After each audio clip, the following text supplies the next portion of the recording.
প্ৰত্যেকগৰাকী দৰ্শকক মই ডিম্পিয়ে স্বাগতম জনাইছো। এই মুহূৰ্তৰে খবৰ লৈ আহিছো। নিৰ্বাচনী ৰণঢংকা বজোৱা নহ'ল নৰেন্দ্ৰ মোদীৰ আৰু পঞ্জাবৰ 200 কৃষকে উভতাই পঠিয়ালে নৰেন্দ্ৰ মোদীক। এই মুহূৰ্তৰ সেই খবৰ জনাইছো।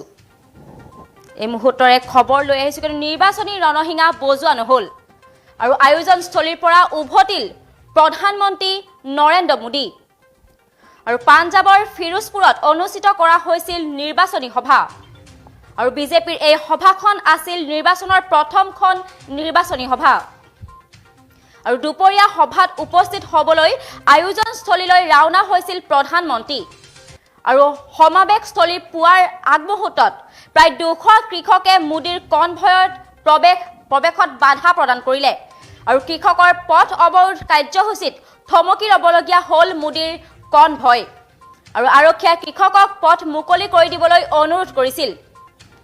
অৱৰোধকাৰী কৃষকে স্থিতিত অটল থাকিল। এই মুহূৰ্তৰ সেই খবৰ জনাইছো। পৰিস্থিতি উত্তপ্ত হৈ পৰিল আৰু কৃষকৰ ৰুদ্ৰমূৰ্তি দেখি ঘূৰি যাবলৈ বাধ্য হ'ল প্ৰধানমন্ত্ৰীৰ কনভয়। এই মুহূৰ্তৰ সেই খবৰ জনাইছো কিন্তু নিৰ্বাচনী ৰণহিঙা বজোৱা নহ'ল নৰেন্দ্ৰ মোদীৰ আৰু আয়োজনস্থলীৰ পৰা উভতিল প্ৰধানমন্ত্ৰী নৰেন্দ্ৰ মোদী আৰু পঞ্জাবৰ ফিৰোজপুৰত অনুষ্ঠিত কৰা হৈছিল নিৰ্বাচনী সভাখন আৰু বিজেপিৰ এই সভাখন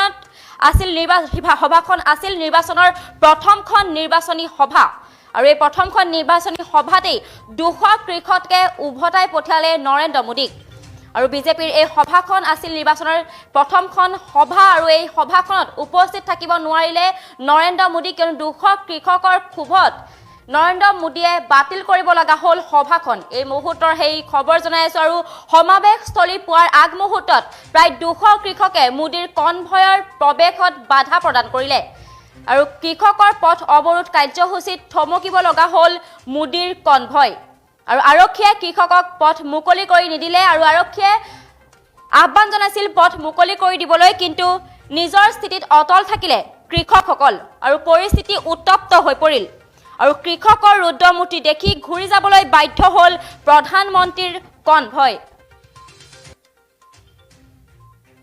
এই মুহূৰ্তৰ সেই খবৰ জনাইছো কিয়নো নিৰ্বাচনী প্ৰথমখন সভাতেই অথন্তৰ ঘটিছে কিয়নো 200 কৃষকে মোদীৰ কনভয়ত প্ৰৱেশত বাধা দিছে আৰু কৃষকৰ ৰুদ্ৰমূৰ্তি দেখি অৱশেষত ঘূৰি যাবলৈ বাধ্য হ'ল প্ৰধানমন্ত্ৰীৰ কনভয়। এই মুহূৰ্তৰ সেই খবৰ জনাইছো কিয়নো আজি পঞ্জাবত অনুষ্ঠিত কৰা হৈছিল প্ৰথমখন নিৰ্বাচনী সভা আৰু এই নিৰ্বাচনী সভাতেই অথন্তৰ হৈছে কিয়নো 200 কৃষকে ঘূৰাই পঠিয়ালে নৰেন্দ্ৰ মোদীক আৰু নিৰ্বাচনী সভাত উপস্থিত থাকিব নোৱাৰিলে নৰেন্দ্ৰ মোদী আৰু পঞ্জাবৰ ফিৰোজপুৰত অনুষ্ঠিত কৰা হৈছিল নিৰ্বাচনী সভাখন আৰু বিজেপিৰ এই সভাখন আছিল নিৰ্বাচনৰ প্ৰথমখন নিৰ্বাচনী সভা আৰু দুপৰীয়া সভাত উপস্থিত হ'বলৈ আয়োজনস্থলীলৈ ৰাওনা হৈছিল প্ৰধানমন্ত্ৰী আৰু সমাৱেশস্থলী পোৱাৰ আগমুহূৰ্তত প্ৰায় 200 কৃষকে মোদীৰ কনভয়ত বাধা দিছে প্ৰৱেশত আৰু কৃষকৰ পথ অৱৰোধ কাৰ্যসূচীত